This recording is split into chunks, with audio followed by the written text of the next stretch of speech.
No one could have known it then, but when Daytona International Speedway opened in 1959, it marked the beginning of a new era in American motorsport. As a replacement for the old Beach Road course a few miles to the east, the opening of the high-banked 2.5-mile Florida Tri-Oval represented the leading edge of a wave of construction of big paved speed palaces. Before Daytona, Indianapolis was the only American oval track longer than 1.25 miles, and most racing took place on dirt ovals 1 mile or less in length. From the very first Daytona 500, won by Lee Petty in a 3-way photo finish, those high banks proved a favorable venue for wide-open stock car racing. Daytona kicked off the growth of NASCAR as we know it today. Daytona was also the first multi-use facility, with a 3.56-mile road circuit incorporating the infield and most of the oval, to host not only the Daytona 500, but also the Rolex 24 season kickoff for the IMSA WeatherTech Sports Car Series.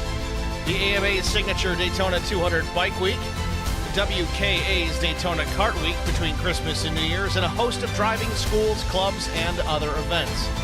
Daytona's busy and diverse schedule confirms the track's motto, the world's center of racing. Tonight, it's round 6 of the PFR Sports Car Series, and it's next on HBR TV.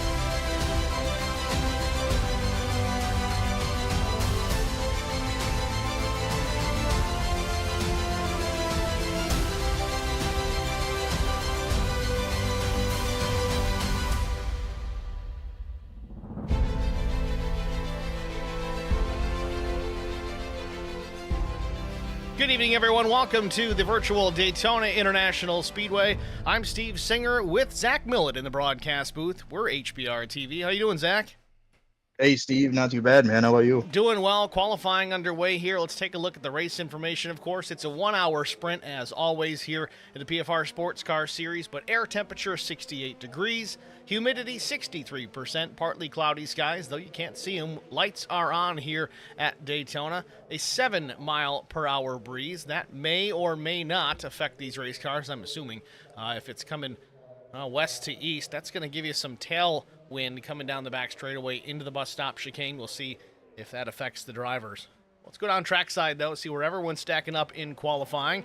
Terry Crouch on the Speedway, of course, to no one's surprise, fastest in the practice session. Teammate Flo Doms was second quick, but he's going to have to go to the rear at the initial start for his race win last week at Fuji. Taking a look at point standings coming into tonight. Hold that thought.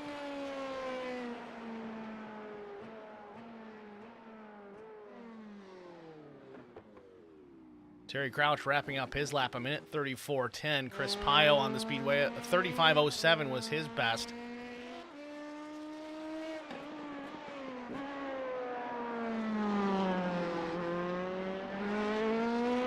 Oh, Kevin Blue throwing down a heater, too, right off the bat.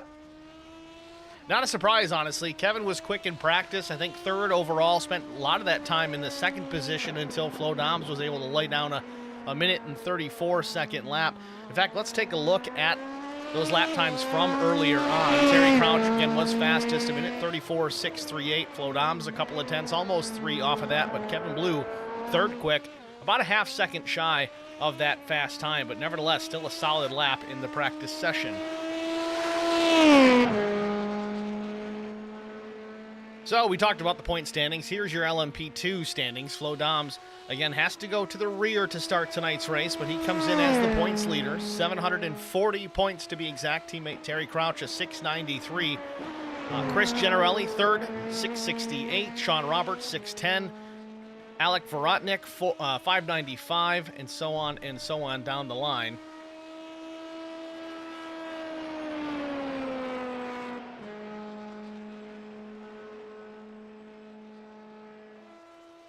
Some of these drivers only here for a couple of races this season, one reason or another. Let's take a look here at GT standings. Dave Seats is fastest, is top of the board in the point standing, 725 his point total. Rob Campbell, this is a closer battle here, 23 points separating first to second. Then Brian Zinn in third with 655, Rob Henry 590, Josh Heggie 567.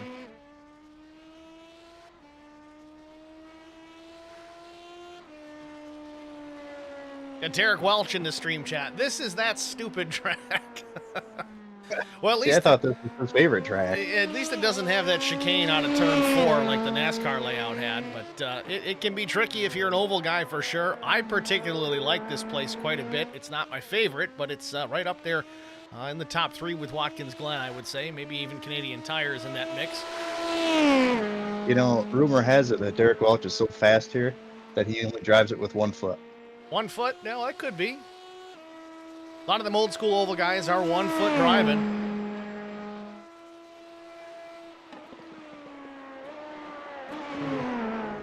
Back into GTs, talking about Dave Seats being the points leader. He's currently fastest in qualifying, minute 44.384. Daniel Clark, 44.617.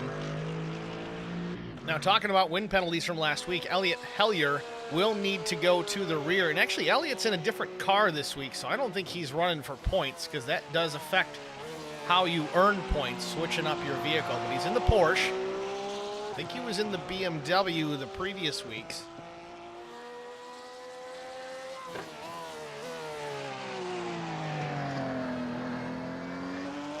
But yes, Elliott, very fast. He's won a couple of races already this season. He's going to have to go to the back because he won at Fuji in GT. And he stops on the track here. He's going to go straight to pit lane after he lays down a very quick lap. Minute 43.832.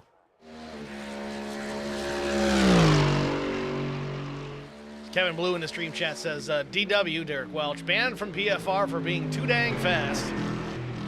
And then Derek says, I don't think Steve heard about my accident. Actually, I did not. I just read something about it earlier today that you were kind of behind the 8 ball due to an issue, but I don't know what happened. Yeah, it was something to do with a forklift. I think you lost a fight against the forklift. Well, if you are surviving the accident with the forklift, I would say you did okay. More details from Kevin Blue, race-related. It says you can actually run any GT3 you want this season. That's interesting. Usually in class racing, you're kind of bound to your race car entries, to what you choose to start the season with is what you're stuck with. That is an interesting way to look at things. I think it's kind of cool, actually, because you can kind of tailor your choice of car to the track that you're going to be on. Yeah, I like that. That's pretty sweet. But, of course, you got other guys like myself that get kind of, well, in a love-hate relationship with a particular car, like the Mercedes, as a for instance. Dave Seats coming here in the Mercedes as well. Derek Welch says he got run over by a forklift. He's got 3 stitches on the left leg and a broken foot. Could have been a whole lot worse, bud. Heal up. But I would say you're lucky on that one. And you know, he ran out at Indianapolis last night for the NTRL, and he was up there battling for the lead up there, driving with 1 leg. So props to him, man. I got to ask, Derek, if you're in the chat here, was it your left foot that you broke? Because if it was his right foot and he's still out there running, bravo, my friend. Yeah, that'd be tough. I think he said it was his left. Yep. Confirmed. Hellier's still on the track trying to improve on that lap time. He's almost a full half-second faster than Dave Seats. Hellier running the, I think it's a dinosaur paint scheme. That's a real-life livery we've seen. Yeah, actually, that was the car, Steve, I really wanted a part from in real life, but no luck. About 5.5 minutes remain in the qualifying session. We're going to jump out and get a quick break out of the way before the end of this session. Stay with us. We'll be right back.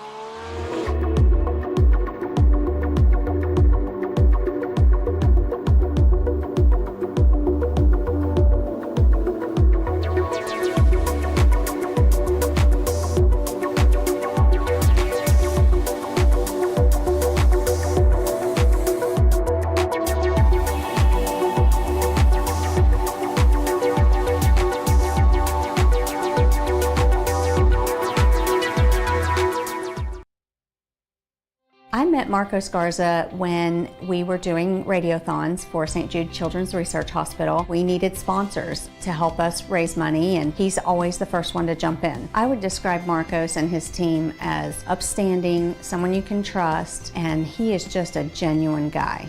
Marcos has been very generous He has a genuine concern for people. You need somebody that cares about you. And that's what Marcos is, and that's pretty much what this firm is. The Garza Law Firm. Let us help.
Welcome back to Daytona International Speedway for round 6 of the PFR Sports Car Championship.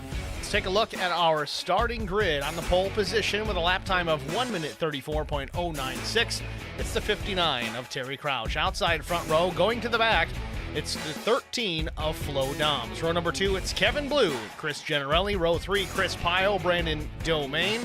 Starting 7th, Ryan Flanagan. 8th is Andy Spicer. Starting in the 9th position, Gabriel Crozier, James Coulibaly 10th. 11th, Andrew Locke, Sean Roberts 12th. Pole position in GT also going to the back. It's going to be the Porsche of Elliott Hellier. Dave Seitz will inherit that top spot. Rob Campbell and Daniel Klar in row 2. Row 3, Kevin Burrows, Brian Zinn. Row 4, Travis Stevens and Mike Hamlin, Josh Heggie and Nick Matthews in row 5. Row 6, Mike Piazza, Rob Henry. And last on the grid, Chris Goins. He's going to start dead last in an LMP. Did not take a time in qualifying. But that's your starting grid here from Daytona. Field on the backstretch, a shortened pace lap here as we get ready to get rolling here. They haven't even started yet, so we got that one done in a hurry. Good deal, Steve, because it gives you more time to make your pick. Oh, I always forget to do that. Honestly, even though Flo's going to the back, I do this a lot. He's got a good chance here if Terry makes a mistake, but I don't think Terry's going to. Next year, we got to make a rule that you can't pick the same guy twice, but I'm going to do it. We're going to go Terry Crouch for the win in GT. I'm sorry, in LMP. And I'm going to go Dave Seitz as your race winner in GT. And took my pick, Steve. Unbelievable. No, I do like that idea for next season, though. We'll have to have a little chart and everything to make sure we don't pick the same guy twice. That'd be a good idea. You're in charge of the chart. Oh, no. Well, LMP, let's go. Let me check PayPal and confirmed. Yep, Kevin Blue. And, man, I'm going to go with Elliott. I think he's going to get up there. Flo Dom's already dropping down to the end of the LMP2 field. I think that's the rule here is you just drop to the end of your class, not the overall lines. Do have a staggered start. So go ahead with it again, Zach. Your picks again. I'm sorry.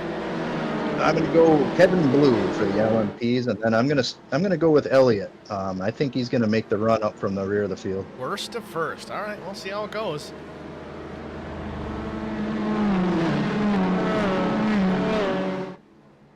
And I don't know about you, Zach, but it almost seems like this GT field is a little closer to these LMPs than they usually would be. I don't know. Yeah, it does look a little tight. You want to kind of back off a little bit here. High-speed entry into this hard-braking turn number 1. Cold tires, cold brakes, pace car off the racetrack. Barney the flagman with the green in hand. Green flag. Green waves. We're underway at Daytona. Down into turn number 1. The LMP's hard on the brakes. One car going wide. Now it's GT's turn down into turn number 1. Does everybody get through okay? Looks like it. Pretty tidy. Andy Spicer goes to the point initially. Oh, we got someone around. Andy Spicer's not really in the lead. He just slides through the grass, and looks like with Kevin Blue. Terry Crouch takes the top spot. No, Kevin Blue hangs on to the second position.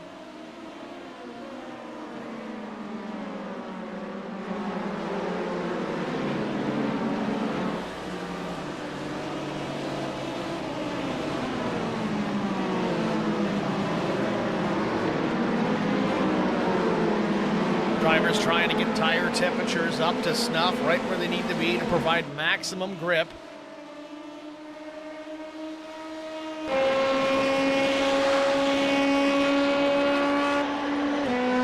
On board with Terry Crouch, looking back at Kevin Blue.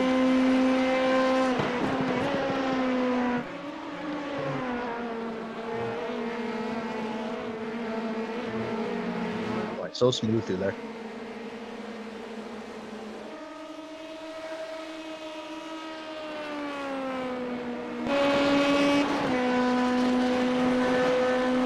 Tell Terry's at high speed here. A little bit of sparks flying out the back of that LMP2 through the NASCAR turn number 4 as we complete lap number 1. Ride in car with Kevin Blue as he's hard on the brakes into turn number 1. So Kevin takes a little bit different line than Terry.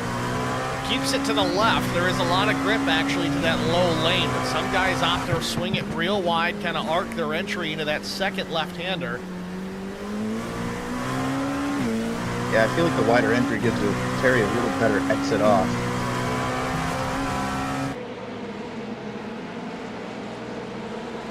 Checking on back with GT. Dave Seat still with the race lead. Again, Elliott Hellier had to start at the back. He's already up into P6. Chris Pyle, her first lap incidents put him back in GT traffic. We'll see how he negotiates his way through.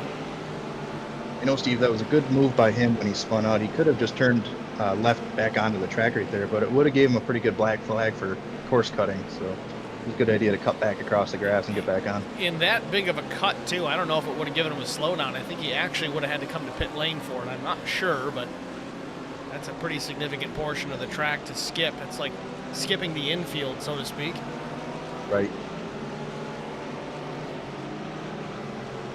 Pyle going around Hellier. Crozier doing the same. You can really see the speed difference there between the two classes.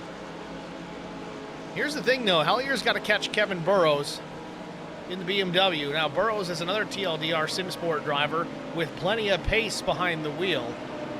Hellier has shown he's got a ton of it, and he's really gained a lot of ground there in the bus stop.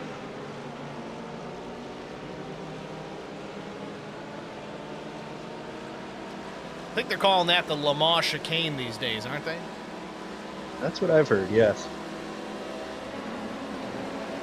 Hellier closing in on Burrows. He's really cut down a huge amount. 5-6 car lengths was the gap entering the Le Mans chicane. Now he is right there taking a look to the inside. I don't think Burrows is going to hold him up at all, or is he? They slides a little bit. They make a little bit of contact. I don't know if Kevin knew he was there. It almost looked like Kevin was opening the door intentionally to let him on through, but as they got to the turn, surprise. Yeah, good piece of driving by both those guys to keep those cars straight.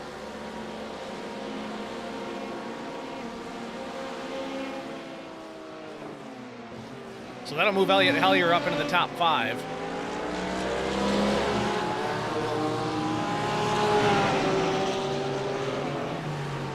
Yep, lap 3, Steve. Top 5. Not too bad.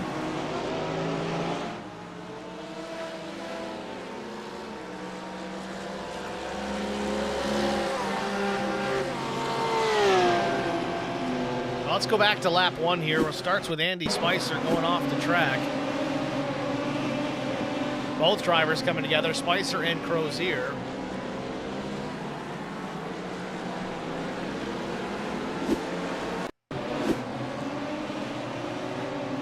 Looks like he gets into the back. Not sure who that is in the Ferrari livery, but gets into the back of one LMP, checks him up, which is what sends him into Crozier. But yeah, Spicer, smart move driving back across the grass here instead of skipping that section of the racetrack. This, though it seems like forever, was certainly better than the slowdown he would have gotten. Yeah, he would have won a lap down without a doubt. Mike Hamlin has gone off the track here. Let's take a look, see what happened here. The Mercedes around. This is exited turn 1. Does he get? Oh yeah, big chunk of the Armco. That impact hurt. Yeah, you can see that spoiler flex pretty good.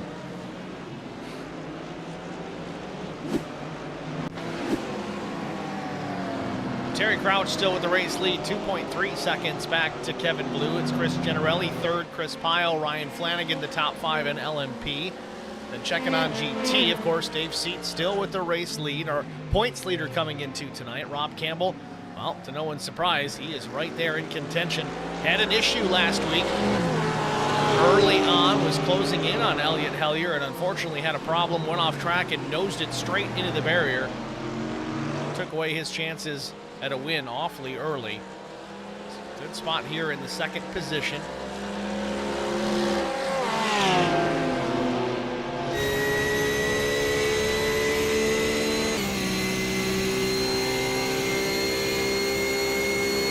Seat's losing connection for just a minute there.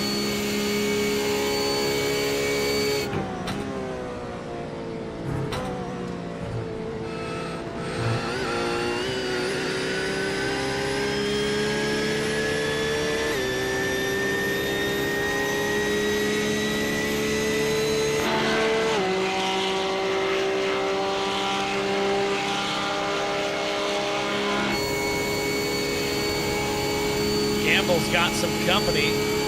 Daniel Clark looking to the outside through the tri-oval.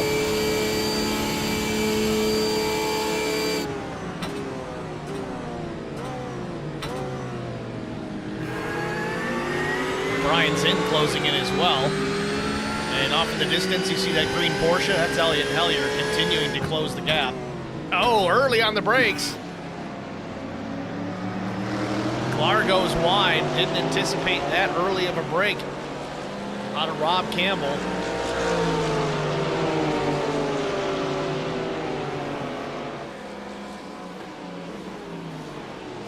This is the top 5 in GT, all very close together. Clark runs a little bit wide. Brian Zinn does seem to have a bit more pace, and he wants to get going because he's got Elliott Hellier right to the back window.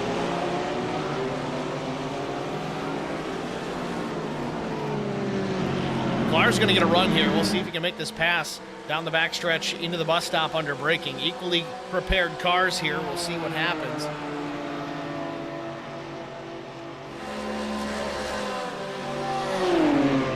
Clark does pull away just a bit, maybe a little less downforce on the 114 BMW. He does drive it in a little bit deeper than Brian Zinn.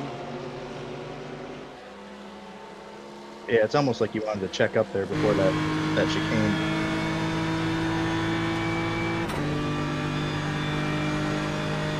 Which sometimes it can be deceiving. You can see a guy that'll drive it in deep into the bus stop, or we call the Le Mans chicane. Gained a ton of ground there, but the guy that backs up the entry typically will have a better exit, and he'll be right on the back bumper at this point. But wow, you see now the changes here down into turn 1. Zinn drives it way deep. He is right there. Wow, what a corner. It's beautiful. Oh, dive bombs it on the Porsche into turn. I don't even know the numbers.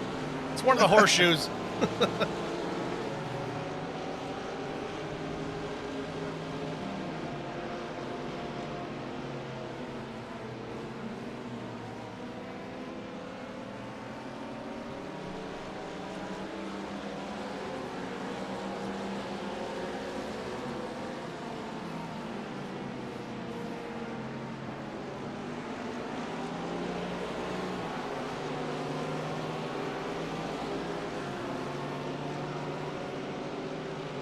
If we want to be technical, it is turn 4.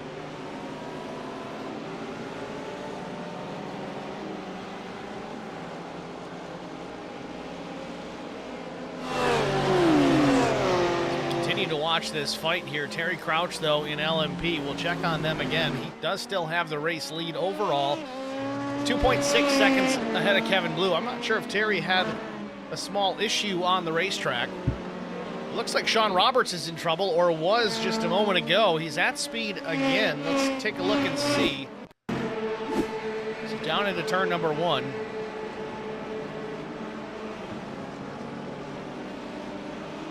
Too wide of an entry, too much rear brake, just locks him up, it slides it. James Coulibaly, Rob Henry likely involved in that at the same time. Previous to that couple laps, Mike Hamlin having another issue on the racetrack. We saw him spin in turn 1 and make contact with the Armco.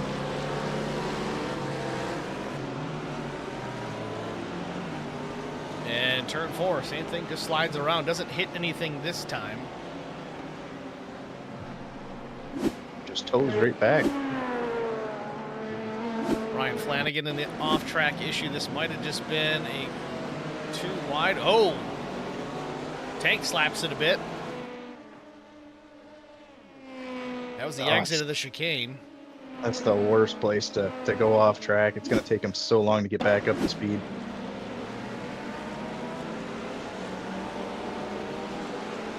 That's all it takes, though.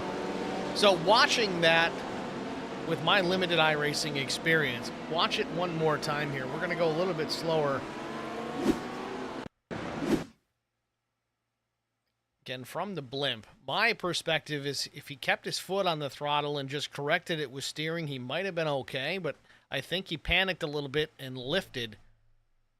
Oh, no, he gets the grass, and that doesn't help.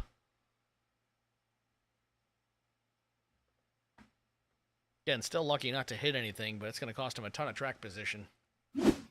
Tough break.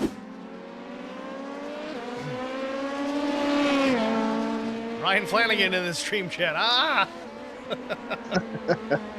Yeah, that's a good way to say it.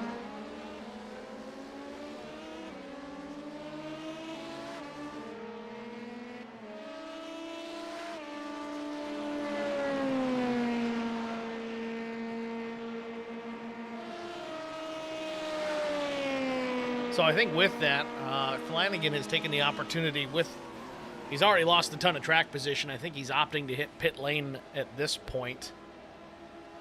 Travis Stevens as well. Now Travis is in GT here. The fuel capacity in the GT3 series, at least for this race, is at 40%. I want to say LMPs were at 65% just because of how much wide open throttle they carry around Daytona. They're going to consume fuel at a rapid rate.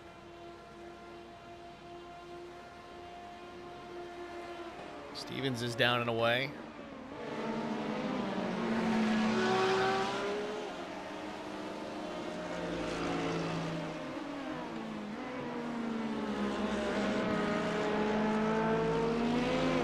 Watching Terry Crouch, I don't know if he's trying to save fuel or if Kevin Blue's just getting faster or if there's GT traffic slowing Terry down, but the deficit was 2.6. It's now, well, it's up to 2.3 now, but was as low as 1.9 just a moment ago.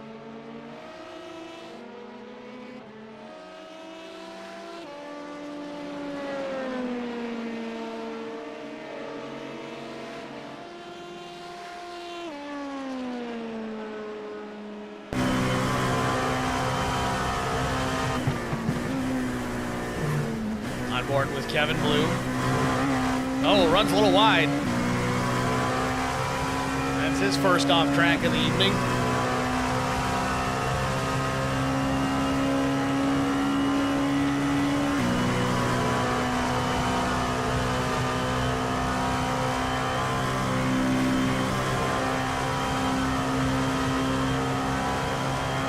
Now up in the distance is the number 59 of Terry Crouch.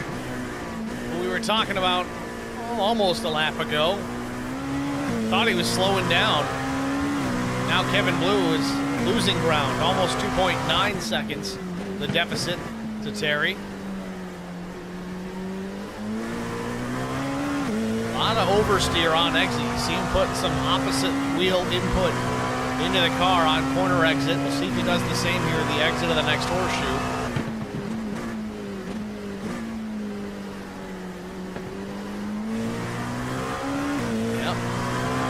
Driving it like a stock car.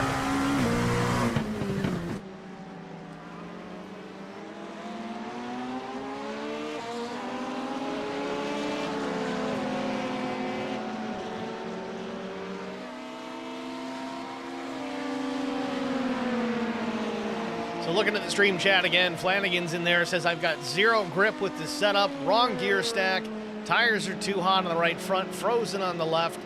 I'm just parking it.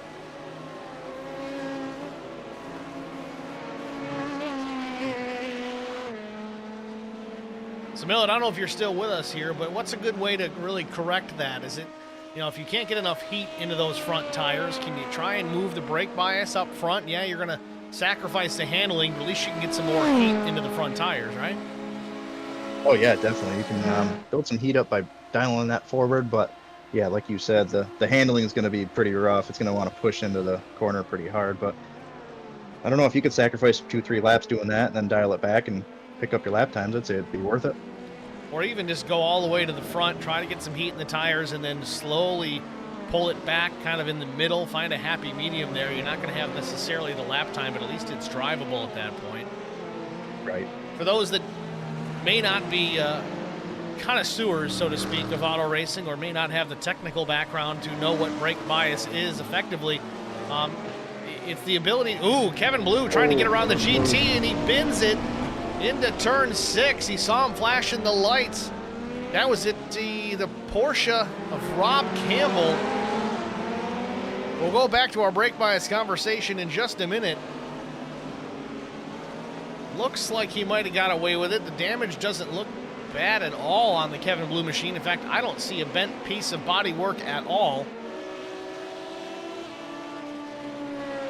I'm going to cheat here, Steve, and jump over to his stream and see if his wheel's straight.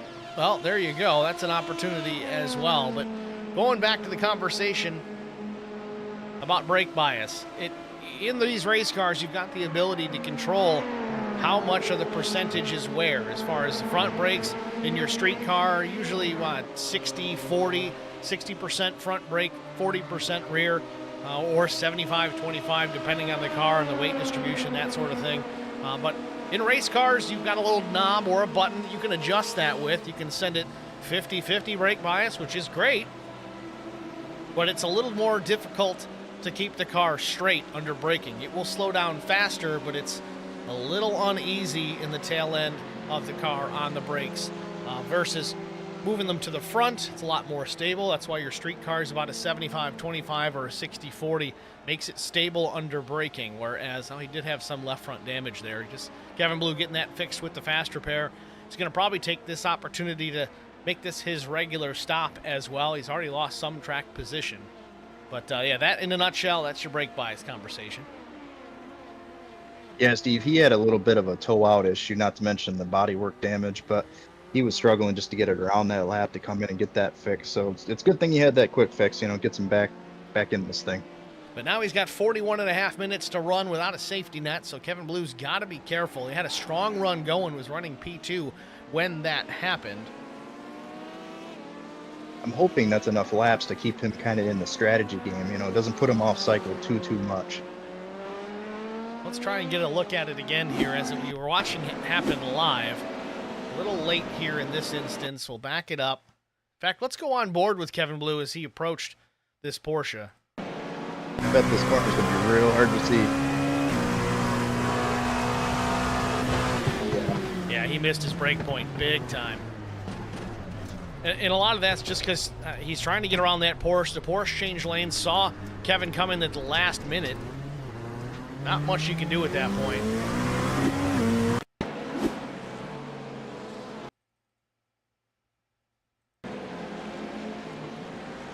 Yeah, he missed his braking point by about 40 feet.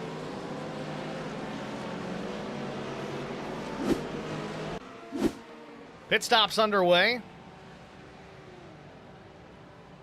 GT machines all down pit lane about the same time. Elliott Hellier's still on the racetrack, though. He manages, even though cutting through the field as he was, able to save an extra lap of fuel, possibly.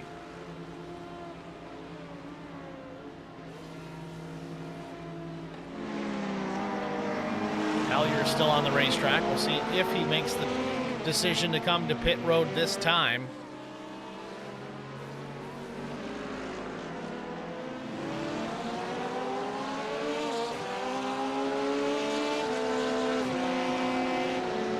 Pio going underneath there in the LMP. Hellier going to try and sniff as much of a draft as he can here through the banking.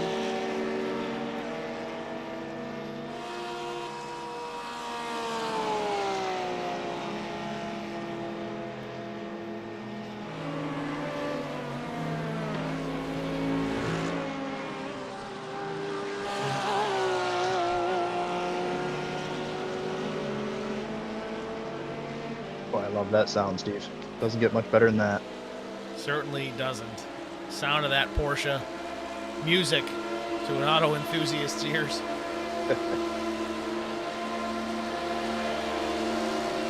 So pit stops, LMP coming in as well. Hopefully they stay away from each other here. Hellier on the brakes. Does come down to pit lane. Lap 14 for the Porsche.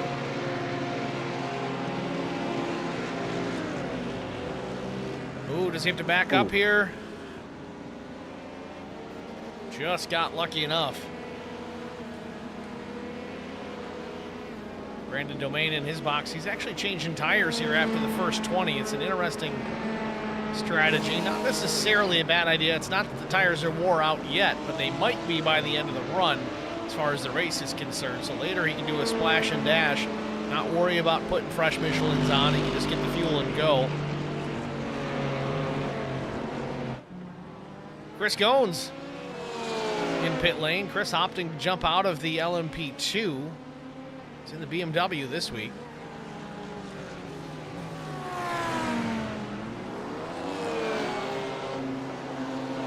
Yeah, I know Chris has been working late most nights, so basically when he gets home, it's basically just jump right into the session, and it's usually race time without any practice. So props to him for getting out here. So with him switching vehicles, just FYI, he's going to display as an LMP2. That's how we have him categorized in the system as an LMP2 driver. So you may see him, in fact you do, even though he's in a BMW, see the scoring tower here, he's listed as 12th in LMP2, so that's not accurate. It's the only drawback to changing vehicles throughout the season. I guess if you're going to stick with the same class, not a big deal. You can wreak havoc with timing and scoring if you change to a different class. Certainly explains the lap times. Yeah. Well, I knew Chris was faster than that. It just didn't make any sense, but 10 seconds off the pace and an LMP, it's like, is he awake? What's going on? But it's just a BMW, folks. It's fine. Right. Gabriel Crozier in the pits for the first time.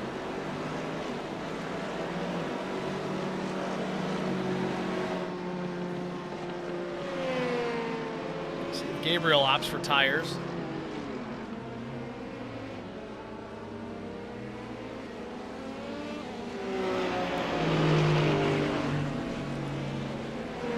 Fresh Michelin's going on.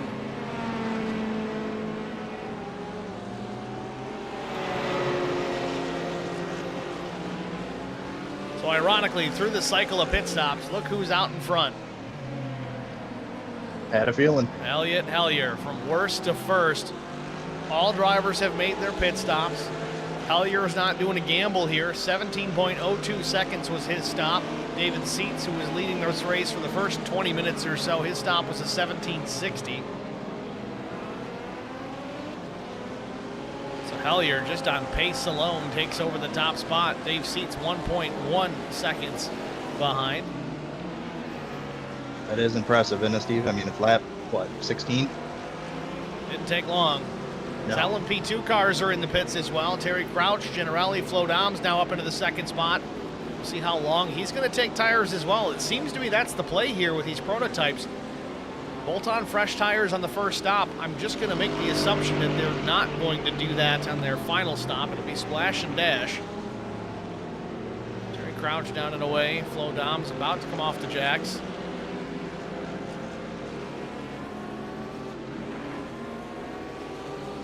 This will be fun to watch here. Generelli does get out in front of Flo, but Flo is going to restart here in the third position.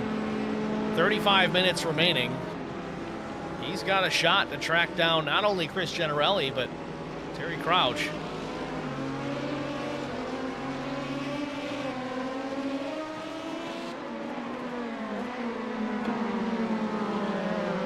So Terry Crouch, the race leader in LMP once again. Kevin Blue has cycled back up to second, but now he's off cycle. Remember his pit stop at lap 11. So really, Kevin's going to be tough to get around here because he's got 4 laps on the tires that he just bolted on recently. They're up to temperature, they're hot. Plus he's going to be on a little bit lighter fuel load as these guys approach him. So that's going to be an interesting battle to watch, and it's shaping up right now as Generelli off the diffuser of Kevin Blue. Flo Doms in behind Generelli. Chris knows he's got to get moving here.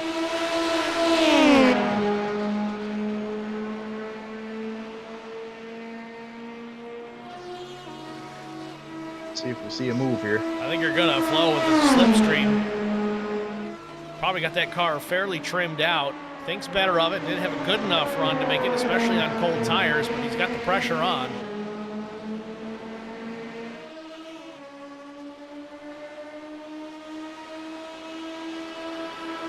See if he's got a run coming into the triovals here. Might be just too far away. Generelli trying to break the draft best he can up into the tri-oval. Car length and a half back to Flo Doms. I think Flo is smart enough here to try and get some heat in the tires before he gets too aggressive. You don't want to throw it away. Oh, almost drives into him. He goes a little bit wide on exit. That's going to cost him.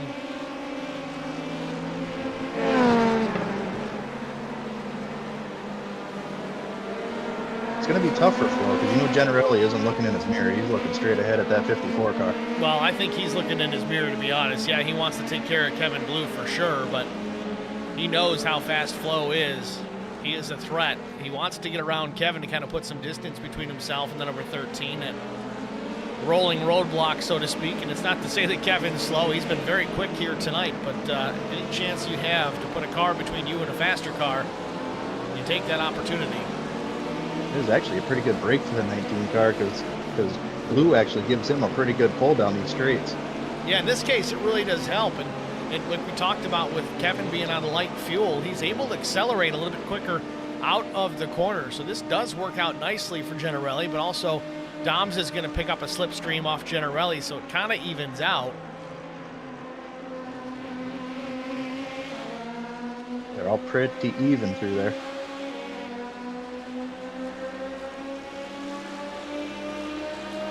Second, third, and fourth here in frame.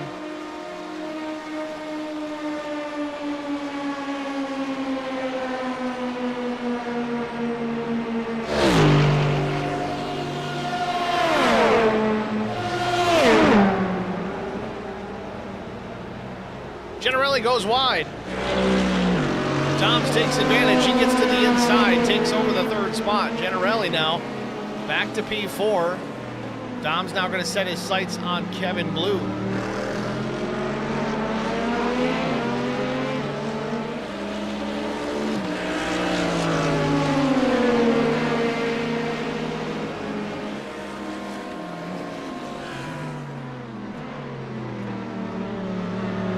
Thought Blue was taking a defensive line there for a moment, but he's just going to the inside of the Mercedes of Henry.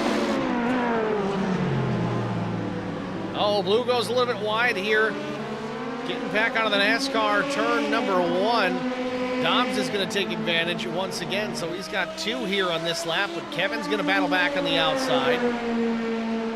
Generelli's going to try and pull a slipstream off Doms. Doms has got to be really trimmed out downforce-wise, because you saw even with Generelli drafting Flo, he was still stretching it out over the 19.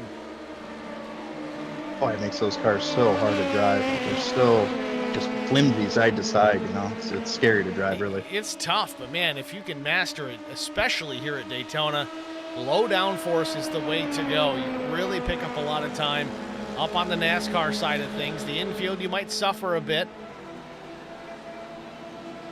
But if you just look at the track map of this place, you're wide open throttle for a very significant portion of the lap.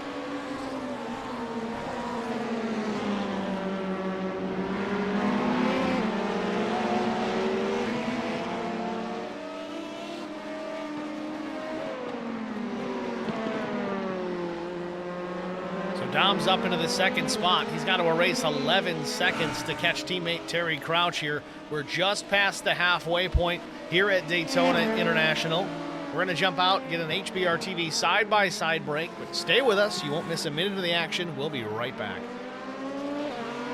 I met Marco Scarza when we were doing radiothons for St. Jude Children's Research Hospital. We needed sponsors to help us raise money, and he's always the first one to jump in. I would describe Marcos and his team as upstanding, someone you can trust, and he is just a genuine guy. Marcos has been very generous. He has a genuine concern for people. You need somebody that cares about you. And that's what Marcos is, and that's pretty much what this firm is. The Garza Law Firm. Let us help.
met Marco Scarza.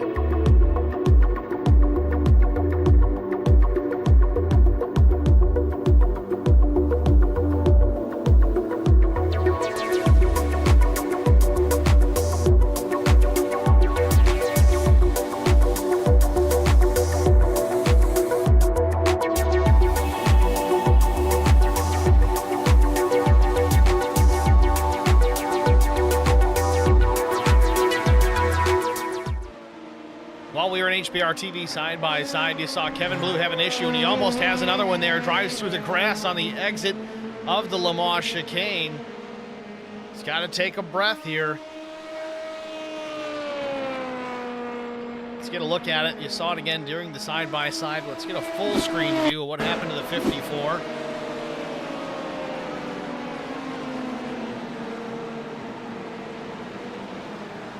So his turn 7, just loses it.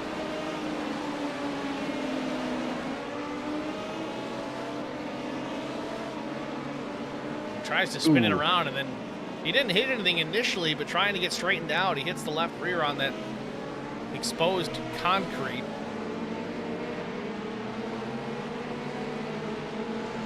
Hopefully, it kind of looked like he hit that in the middle of the car, so hopefully it didn't give him any wheel damage or anything.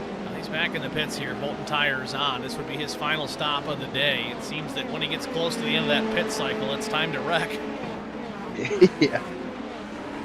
Kevin Blue in the stream chat says, takes mad skill to do that.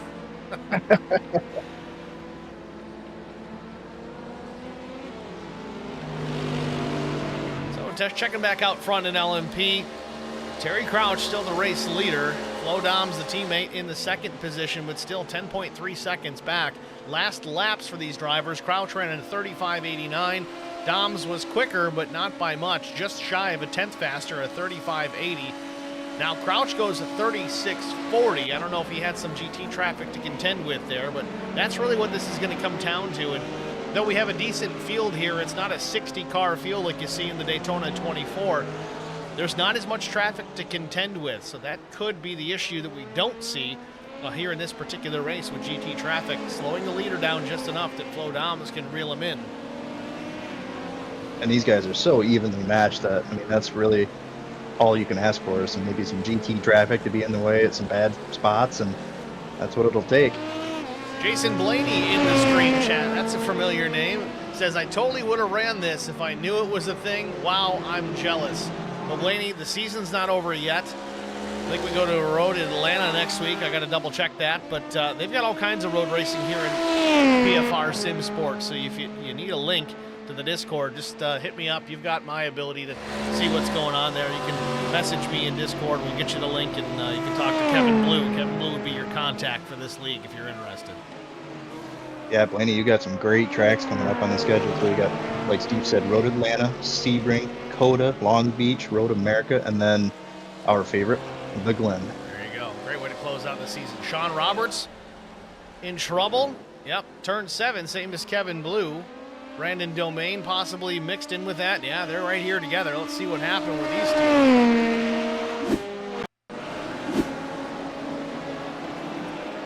Again, down into turn 7. What's happened here to the 66? Oh, just a little bit of wiggle on entry. Domain just catches a piece of him. Just barely.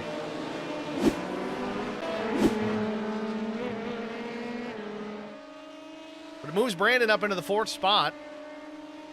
Qualified P6 here today. Checking back in GT, we got a battle shaping up for the lead. Dave Seats somehow or another has taken the top spot from Elliott Hellier. I don't know if there was a problem on track. Hellier's still right there. I don't want to jump away to find out exactly what happened, but this battle continues for the top spot in GT. Dave Seats, the point leader. Hellier out here just chasing trophies.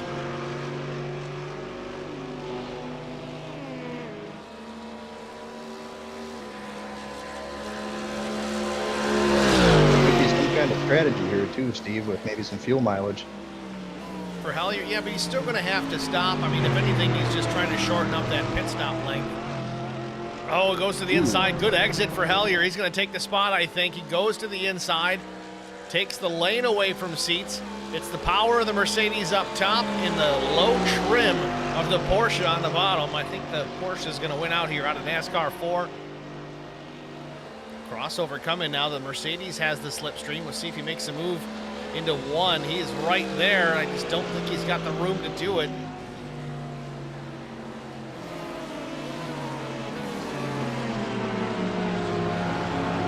So Hellier back to the point.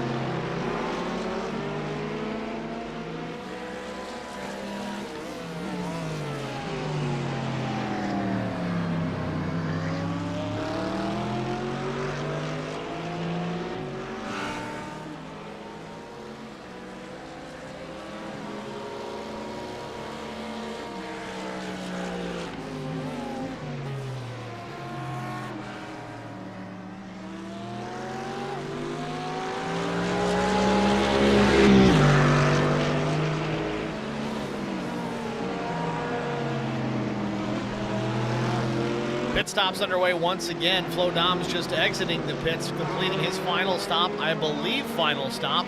Seems a touch early. 12.4 seconds though. That was fuel only for the 13. I think Dom's is trying something here as Terry Crouch stays on the racetrack. Generelli now moves up into the second spot. Andy Spicer and Sean Roberts, they're both in the pits.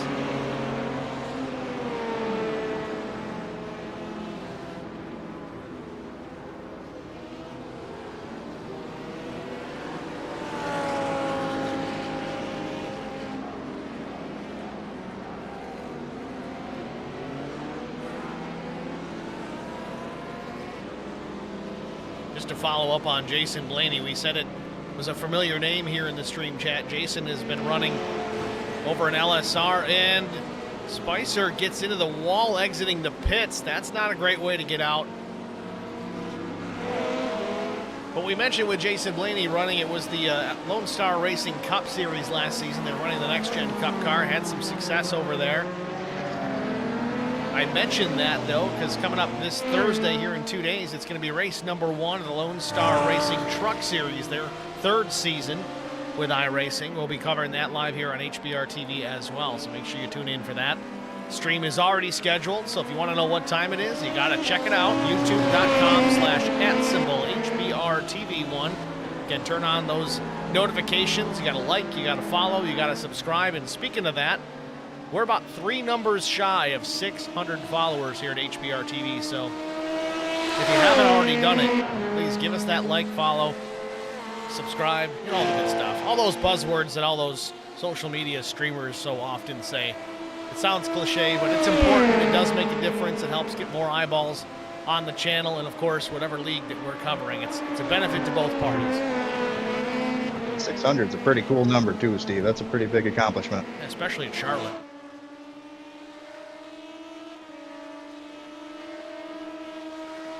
I'm thinking that pit road concrete might have hurt this 24 car pretty good. Yeah, I can't really tell. Let's see if we can get a better...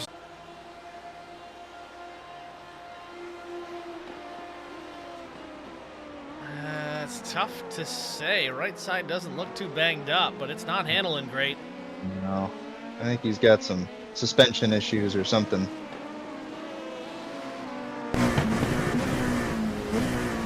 See how straight this wheel looks on a straightaway. I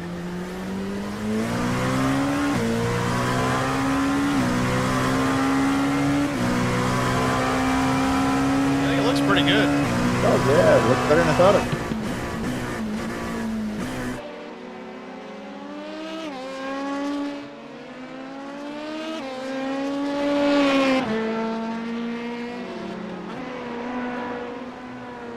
So Hellular still with the lead here in GT. Dave Seeds has made a pit stop, so now he's 40 seconds back, knowing that Hellular is going to need to stop one more time.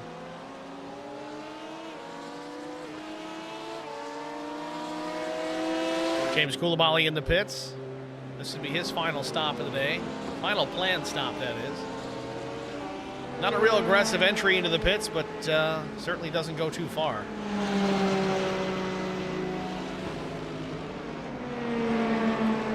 interestingly enough, Coulibaly's going to take tires here. I don't know if he took them on that first stop or not.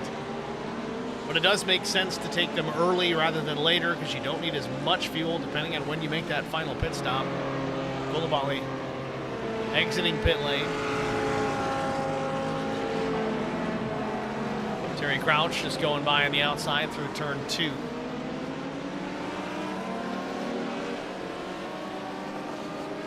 And there it is, Hellier into pits from the race lead. This is going to be the one to watch. Dave Seats, and see where he is at. He is just down the back straightaway, going to be into the bus stop here, and then wide open throttle all the way back to the main straightaway while Elliott Hellier finishes up his pit stop. Still as the race leader, does not go on the jack. It's going to be fuel only for the 22. Revs it up, down and away, 14.3 seconds for the Porsche. Seats still a ways back. Just getting to the trial. That was a pretty good stop, wasn't it? Yeah, fuel only. I mean, Dave Seats was 18.32, but he may have taken tires. Elliott's going to gamble here. He's been known to do that. Usually mistake-free when he does it.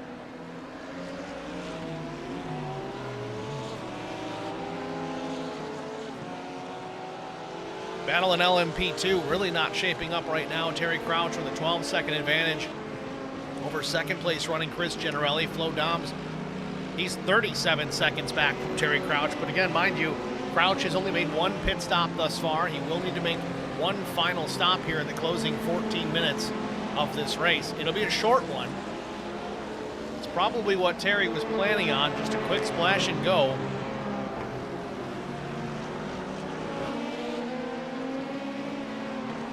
Crouch starts another lap. Zach, it really is interesting how many laps they can get clicked off here, especially in LMP. They've run 46 minutes and some change here. They're on lap 29 on this 3.5-mile circuit. Yeah, it's incredible. These things are just flying around here. Crouch making a move here to go around slower GT car of Chris Goins.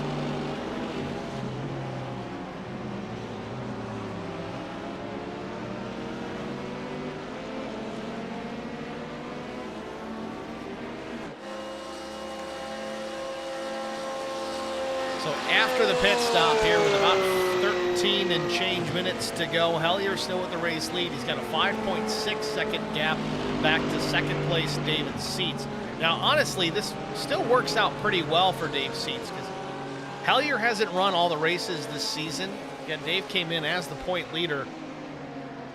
This doesn't really hurt him terribly in the point standings. Yes, it's taken away some points that he could be getting, but Hellier's taking it from everybody, not just Dave Seats. So it kind of works out. Again, Hellier just chasing some race wins this season.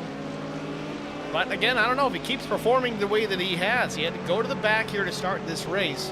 He's in a good position here to win this race. So that's going to be a big fistful of points as it comes down to the end of the season. Who knows? Maybe he could be in contention for the championship or even maybe a top 3 points position. We'll see how it goes. But if he keeps winning all these races, Dave Seats might have something to worry about come Watkins Glen. It could be possible, but another thing too is anytime Dave gets up here and finishes second, he doesn't have to deal with these win penalties, so it's kind of a double win, you know? It really does work out well for him. Again, with Hellier not running the full season to start, I mean, he may run the rest of the races from here on in, but you know, we talked about it in the open. Let's take a look once again at our point standings in GT. Seats has 725. You've got to go a ways down before you find Elliott Hellier. He's 13th at 387.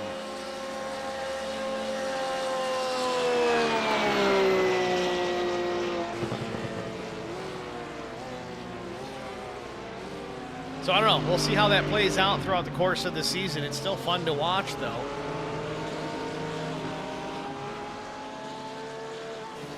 And I got to say, really, I mean, Zach, how would that change your strategy? You come into a season, you know, a couple of races in, you didn't get any points for those. You've got the pace I mean, this is really a situation that's somewhat familiar for you in some of the leagues that you run. You may not necessarily get the opportunity to make all of the races, but you still might be a contender for the championship. Do you go out with reckless abandon and just try to win every race, and you try to point your way to the end? I mean, what's the strategy as a racing driver, knowing that you were already in a deficit the first race you show up? Yeah, I mean, you're already in a hole. I mean, you basically just have to send it. You have to get what you can get. I mean, if you can go out there like Elliott and just get win after win, I mean, more power to you. I mean, that's the best case scenario. You might as well make up as much points as you can, and yeah, you never know at the end of the season. Certain people could have problems, and it could put you up on the top. Well, we were talking about that. Terry Crouch and Gennarelli in the top 2 positions in LMP hit pit lane. Flo Doms just exiting turns 1 and 2 here. Crouch just getting into turn 4. The deficit 5.2 seconds back to Doms. Doms on hot tires. Terry Crouch an 11.9 second stop. Kevin Blue says he just put on a clinic. I don't know what the clinic was for. What did you teach the guys, Kevin? Turning around.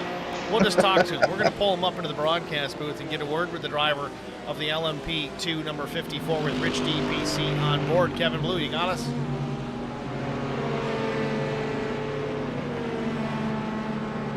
Kevin Blue, Steve and Zach in the broadcast booth. You with us? We'll jump them out for now. Let us know in the stream chat when you're ready to talk. That's my pick right there. Yeah, it's all your fault. Yeah, he mentioned that in the chat too. Nice pick, Hack.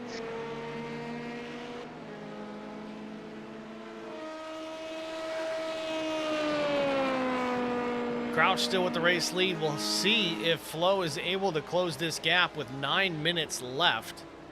We'll pull Kevin up again. He said he couldn't hear us. Kevin, it's Steve and Zach. You got us? Yeah, I got you now. There Sorry, we go. I had an update and it messed up my sound drivers. What's going on, guys? All right, so you said you put on a clinic. Elaborate. Yeah, so if you guys ever want to know how to, start P2 in a race and end up finishing probably last, then, just go back and watch this race. It's awesome. Great tutorial. All you have to do is have me pick you. That's all. Yeah, that's pretty much what it was. As soon as Zach picked me, it was over. Well, we do have to hand it to you. You were fast in practice. Third quick to Terry Crouch and Flo Doms. That's almost like a victory in itself. A solid qualifying effort. And you ran well early on, just had some issues. Walk us through the incident. I think it was going around the Porsche of Josh Hagee. No, it was Rob Campbell coming into that second horseshoe, turn 6. What happened there? Did you just miss the braking point trying to avoid contact? Yeah, it was Rob, and he was kind of in the middle of the track, and I felt like he couldn't really figure out which side of the track he wanted to be on, so I just picked the right side and flashed my lights, to let him know I was going that way. And by that time, I just completely blew past the orange cones there, and I tried so hard to stop, but it just kind of, how it is. Once you get on the grass in iRacing, it's over. Especially in these cars, not a whole lot you can really do. Yeah. You can lock it up all you want, but you're just going into that barrier. You took a little bit of left front damage on the body work. How was the suspension? Did you have an issue there as well? Yeah, the steering wheel was a little bit cockeyed to the left, but it was. I made it back to the pits, and I just didn't take any tires. I was like, I'm just gonna see if I can gain some time that way and just hang on to the car. I know it was gonna be slipping and sliding everywhere, and I actually, I made it back up to second, and was holding off Chris Gennarelli there. I mean, it was tough holding him off, but I was just taking every defensive line I could think, and I just juiced it a little too much coming out there on NASCAR. It was getting really slick at that point, so I was about to let him by anyway. So yeah, definitely taking tires in this race is the move. It's interesting because we've seen that be different from track to track. Some guys can go the whole race distance without tires. Sometimes it's like, nope, after 20 minutes, I want fresh rubber. It does seem to vary. And that's what's kind of neat about these race cars and these tracks is it's not the same every week. Yeah, definitely not. And that's what's awesome about this schedule we got. It's really diverse, and I made sure and generated weather on pretty much every one of these races except for a few, and that way guys are going to show up, and they're going to practice on one set of conditions, and then everyone's going to show up, and all of a sudden everything's going to be different. So they're it's really going to put everyone to the test on their strategies, because they could pick one thing, you know, before the race and show up to the race and the track's 110 degrees, and you know that just throws that strategy out the window.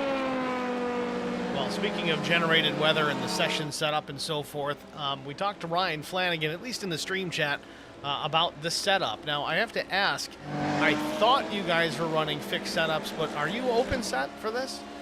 Oh yeah, it's open set the whole time. So the guys were able to make adjustments. So some guys, we saw it with Flo Doms, very trimmed out, had a lot of pace on the NASCAR version of the racetrack, able to pull away from Generelli, even though Generelli had the draft. So that's a very interesting option here. You can gain some ground. We talked about that with the downforce settings, how it can help you, but it really, you give up a lot on the infield.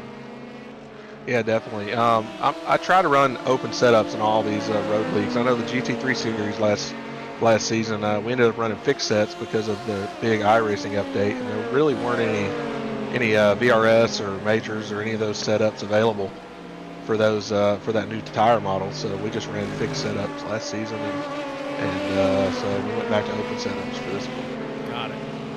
Well, with that, Kevin, thanks for talking to us, man. Sorry to see you out of this thing after a strong run early on.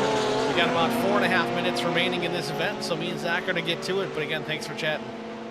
Yeah, no problem, man. Anytime. It's Kevin Blue. He's the race admin here. He also goes out and races, obviously. We saw him here tonight. Had a good run going, but had some bad luck, unfortunately. He's out of this one. He's not going to finish last, though, because Flanagan, he stepped out way early. So there's... you got to hang your hat on something. At least he's got that. Yeah, I hate to say it too, Steve. He had some pace tonight. He was up there, like he said, twice even.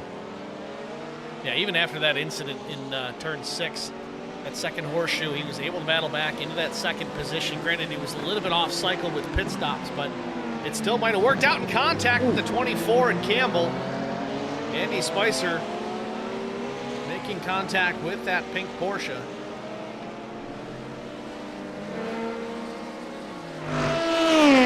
Getting an indication here, Sean Roberts may have crashed a moment ago. Let's see what happened here with the 66. Turns 2 and 3, under braking into 4. Just loses the rear end, doesn't hit anything. Boy, we've seen that a lot right there tonight, Steve. I think we saw it from him earlier in the same spot. Could be. Again, we talked about brake bias, a little bit too much to the rear, and it's very likely you're going to spin that thing out if it's too far to the back and you're not prepared for it. Got to find that sweet spot.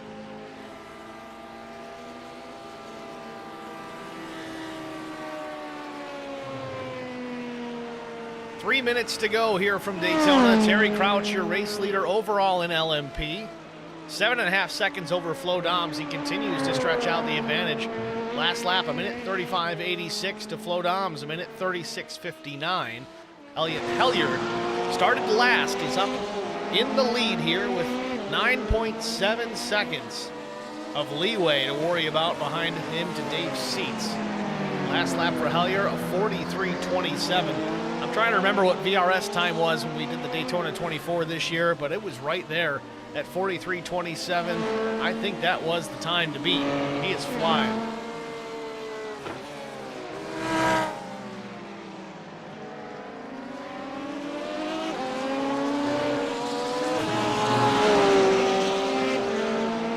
Gotta give it to him, Steve. 10-second lead and he's up there flying. I mean, that's pretty incredible pace. We've said it so many times, though. He's quick, but that's just his pace. I mean, Hellier comes in here. He's got an I rating above 4,600. He can get around a road course. There is no doubt about it. But a lot of times, if you try and slow that pace to something you're not accustomed to, especially after you've been running it for almost an hour, that's when you make mistakes. That's when you get off tracks. That's when you run into other cars that are slower than you accidentally, and you cause problems and you throw it away.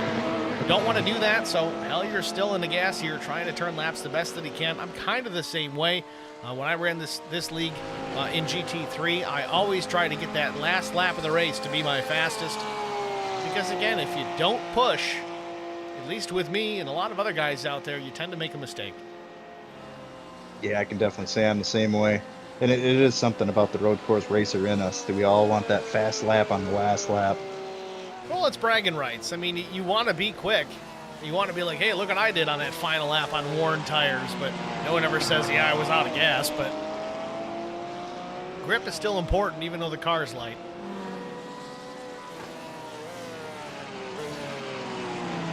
Final minute. Terry Crouch just taking the white flag here down into turn number 1.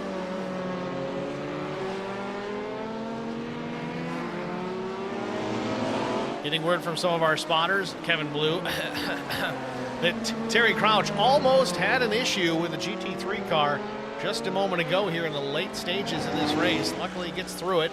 Closing in on TLDR SimSport teammate Kevin Burrows. Burrows gives the space to the 59. He gets on by no problem. Again, likely the final lap here from Daytona.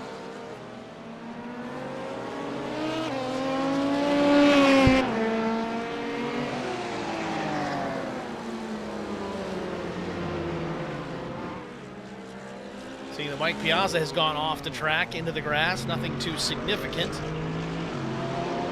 This is down in turn 1.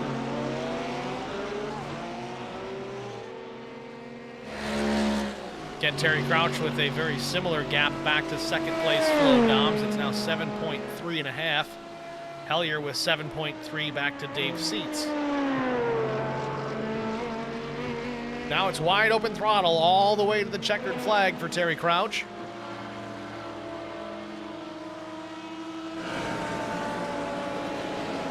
Clear sailing for the 59, bottoming out a little bit in NASCAR 4. That's okay, he's been doing that all night long. Dominant performance for Terry Crouch. To the stripe, checkered flag. Crouch wins round number 6 here at Daytona. Hellier might have just taken the white. See if he's still in the throttle.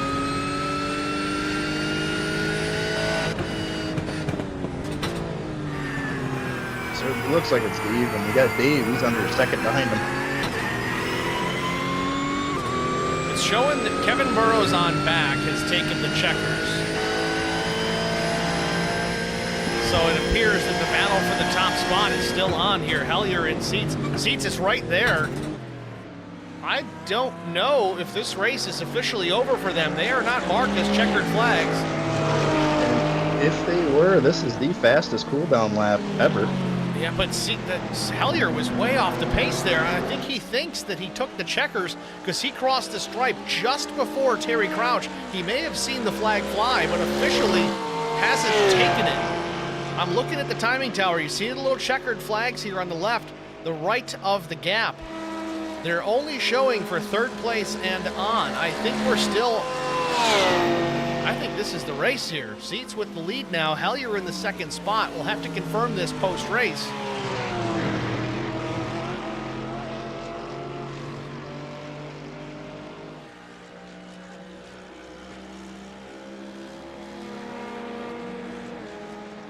Looks like Brian Zinn ran out of fuel. Elliott Hellier off throttle.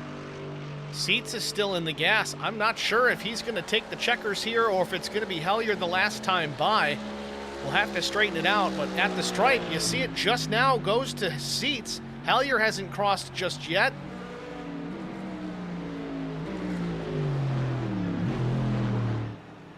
I think Hellier's on a gas. Remember, he pit with 20 minutes to go. He is barely going to make it back. Is he going to get third? Nope, he gets second. I think that was the finish, and maybe that's why Hellier was way off the pace. He was trying to save as much fuel as he could. And look how close it was, too, Steve. I mean, if they took the white flag just a little earlier, I mean, it would have been all the difference for him. Well, I think that really is what it came down to. We'll have to double check to verify, but let's jump out here. We're going to get our final break out of the way. We'll be back with our winners here from Daytona after this. I met Marcos Garza when we were doing radiothons for St. Jude Children's Research Hospital. We needed sponsors to help us raise money, and he's always the first one to jump in. I would describe Marcos and his team as upstanding, someone you can trust, and he is just a genuine guy. Marcos has been very generous. He has a genuine concern for people. You need somebody that cares about you. And that's what Marcos is, and that's pretty much what this firm is. The Garza Law Firm. Let us help.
Back at Daytona International Speedway, round 6 of the PFR Sports Car Championship in the books. Terry Crouch with another race win from pole. Dominating performance here this afternoon, able to hold off teammate Flo Doms by about 7+ seconds. Let's bring Terry up into the booth and get a word with our race winner. Terry Crouch at Steven Zach in the HBR TV booth. You got us? Yeah, how you boys doing? Terry, we're doing well. Congratulations once again, taking top honors from pole. It wasn't for a lack of trying, that's for sure. I know you had an incident there late in the race that almost ended in disaster with the GT. We only know that from one of our spotters. We didn't see it live, but talk us through what happened there. Oh, dang. I didn't see it flash up on the screen, so I hope you missed that. No, that was a Code Brown. It was Kevin, so I was in Discord chat with him, and it was that kind of an awkward situation coming into the bus stop where you can either send it or wait. And I knew Flo had cleared and was second place, so I told Kevin, I was like, I'm going to take it. So I shot it, and I just had a little too much rear brake and slid the thing into the first apex and went off into the grass and had to keep it off the wall and lost, I think it was about 8 seconds there. So then I saw Flo pit, and then I was watching his lap times like a hawk as I was encountering traffic, and he was clipping me by half a second, 2/10, 3/10. I'm like, Flo, I think you're going to get me when you come out of the pits, but luckily I nailed the stop, and then we kind of raced to the end. But it was a lot more eventful than it seemed like it was going to be. Well, it was definitely a fun one to watch. Again, you run away with it, and there's always that back and forth between you and Flo. Oh, you're faster. Oh, no, you're faster. Well, today you were the top guy. You put 7 seconds on Flo. Granted, he did need to start at the back of the field and work his way through that traffic. But, man, I'm certainly looking forward to the end of the season where I think at the Glen those win penalties go away, and I think you guys get to race heads up. I can't confirm that right now, but I think that is the case. That'll be really fun to watch. Yeah, there's no penalties in the last week of the season. I told him, and it's double points. So it's such a big race, barring, I don't want to sell anybody else short. Kevin Blue was on it today. I was trying to save fuel because I burned a little much, but I looked in the mirror and he was getting closer, and a 10th here and a 10th there. So heck of a job by him. There's a few guys that can win if, one of us if I hit that wall, anything can happen there. You look at some of these places that are on the schedule here, Fuji Circuit being relatively new, actually, to the iRacing service. Not everybody's got a ton of laps around there, but Kevin Blue does have a significant amount here at Daytona, and he certainly showed he had some pace. A couple of mistakes and some unfortunate incidents here. He ended up finishing down the field, but bravo to him here, putting out a good performance nonetheless. As far as you are concerned, though, next week, with talking about tracks, we go to Road Atlanta. How do you feel this car is going to handle Road Atlanta? Pretty good. I know they slowed it down, so the times aren't quite what they were, but I did quite a few laps in practice around Road Atlanta before the season started to get used to this car, so I'm feeling pretty good about it. It does have a couple of long, it's a good spot for multi-class, other than getting stuck behind, somebody in the S's, so it's not too bad to have a rear penalty, but I know if Flo's on the pole, which he'll probably be up there, I'm not going to catch him from, past 10, 12, 13 cars. Well, never say never. Don't beat yourself, But either way, we look forward to it, Terry. Congratulations on the win here at Daytona. Who do you want to thank before we let you go? My wife, Jill, she's always watching, and my daughter, Aurora. My boys at TLDR, and it was good to see Kevin Burrows come back tonight because he's been out of the rig for, a few weeks, and Elliot's staying up till God knows what time it is over there in the UK. And Flo, it's always fun. You guys and Kevin Blue, so much fun, these things. Well, thanks for talking to us, Terry. Wish you the best of luck next week. Thanks, boys. Talk to you later. Terry Crouch, your race winner here at Daytona in LMP. Next, we're going to pull Dave Seats up into the broadcast booth. I don't want to say a surprise winner because he's fast everywhere we go. He's got wins. He's always a contender. But let's pull him up and get a word with Dave Seats. Dave, it's Steven Zach in the booth. You got us? Yes, sir. Dave, congratulations, man. We were even unsure at the very end. It was right down to the wire. Terry had taken the checkered flag just before you guys had just passed the line. So technically, you were on that final lap, and I think Elliot was starting to run low on fuel. He had to go one extra lap. I believe that was the scenario. At first, everybody thought the race was over, but you take home the checkered flag. Whether it's good luck, you'll take it either way. I know it's a win, but tell us about your race. Yeah, it was, definitely luck. Once Elliot got out front, that man is fast, and he was just there's nobody that can touch that, man. He's really good. But the first pit stop, when I had to stop, I realized it was before the 20-minute mark, and it was like, if I can't find a way to save some fuel in this gas guzzling Mercedes, we're not making it without a third stop. So the rest of the race was all fuel saving, like lift, coast, and just try to get that extra lap, and it worked out tonight. We were able to, use that strategy to get the win there in the last lap. Well, a little bit of luck then, and some smart thinking on your part by knowing the fact that you came down pit lane before that 20-minute mark, being smart enough to realize that this is a fuel mileage race now. We got to save some gas. You did a great job with that, and you had enough to make it to the end. Elliott had to coast to that second place finish, but the only drawback is the win penalty that you got to get for Road Atlanta next week. How do you feel about your chances out there? We'll see what happens. Road Atlanta is a tight technical track with a lot of little high-speed sections in the middle, so just got to play it clean and smart. I've got a good points year going so far. I can't throw it away on one race. Just take what I can and move on to the next race. Just got to be smart about it. Well, smart indeed. You've been doing that all season long. Congratulations on the victory here, round 6 at Daytona. Who do you want to shout out to before we let you go?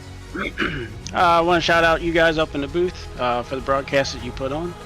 Thank Kevin for putting on the league for us. And then I got my sponsors, Mishmash Gaming and Full Send Graphics, that does the paints for me. All right, Dave. Well, again, congratulations. We wish you the best of luck next week at Road Atlanta. Thank you, gents. Have a good evening. You too. Dave Seats, your race winner in GT. Surprise winner, I don't want to say that necessarily. He has pace, but man, catching Elliott Hellier, that is a tall order to make. He just came down to fuel mileage, and he knew it from the very beginning. That first pit stop had to save the rest of the way. He did that, had enough to keep his foot in the throttle on that final, what seemed like an extra lap for these GT guys. I don't think Elliott was planning on that. Yeah, it's like the hardest thing to do in the world, Steve, is to keep pace while saving gas. I mean, it's just incredible to be able to do. Did a great job with it, but with that, let's take a look at our race results. Of course, we talked to Terry Crouch, our winner in LMP. Let's pull that up on the screen here. Terry Crouch, Flo Doms. Again, impressive run. Flo finished. These are practice results. Let's hit that button again. Terry Crouch over Flo Doms. Nothing much has changed there except for the differential from P1 to P2. Doms was 7.2 seconds back, but again, an impressive run starting from the back of the LMP2 field to come back and finish in the second spot. Chris Generelli was third, Brandon Domain fourth, Sean Roberts fifth, Chris Pyle sixth, Gabriel Crozier was seventh, James Koulibaly was eighth, Andy Spicer ninth, Chris Goins brought it home with a top 10, 3 laps down. 11th place was Kevin Blue, 12th went to Andrew Locke, 13th, Ryan Flanagan out early here. Again, he parked it, just could not get a handle on that car. The team certainly missed the setup. He said the right front was burning off and the left front was cold as ice. Just couldn't find the solution to that problem. Trying to get these to work right here. GT is our next running order, or race results for that matter. Of course, we talked to Dave Seats. That last lap pass when Hellier ran out of fuel. Dave Seats, your winner. Elliott Hellier, P2. Kevin Burrows was third. Rob Campbell, fourth. Brian Zinn was fifth. Josh Heggie finishes in the 6th spot. 7th went to Mike Piazza. Travis Stevens, 8th, 9th. Daniel Clark, 10th. Nick Matthews.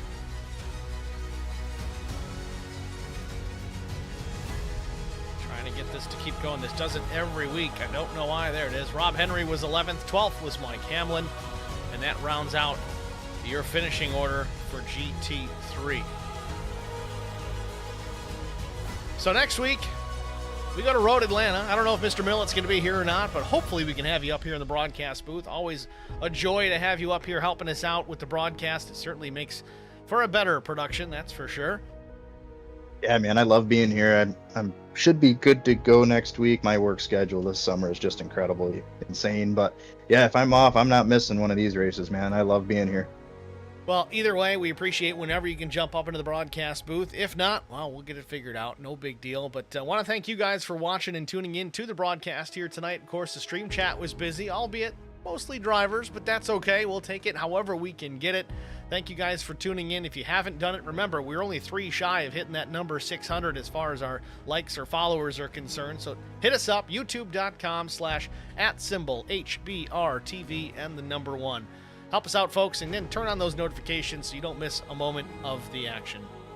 For Zach Millett, I'm Steve Singer, congratulating Terry Crouch and Dave Seats on their race wins here at Daytona. We'll see you next week at Road Atlanta, folks. Thanks for watching.